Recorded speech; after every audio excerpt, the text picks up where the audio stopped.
ГСП онлайн. Городские новости сейчас.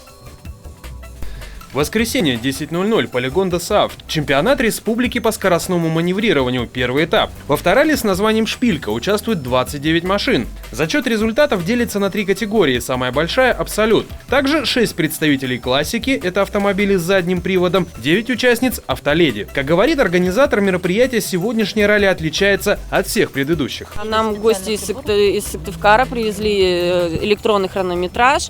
То есть уже исключается человеческий фактор.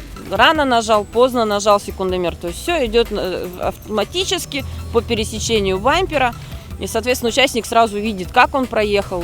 Кроме этого, организаторы подготовили еще одну фишку. Финишировать участники должны задним ходом. Проверить свои силы в экстремальном вождении собрались не только ухтинцы и сосногорцы. Житель столицы республики также сегодня принимает участие. После пробного так называемого проката сыктывкарец показывает лучший результат – 50,23 секунды. Удача не покидает мужчину и после заезда в зачет. Он также выдает максимальное время – 47,96 секунды. Как поясняет организатор, лидером может стать кто угодно, но фаворитов видно сразу. Соперники достойные.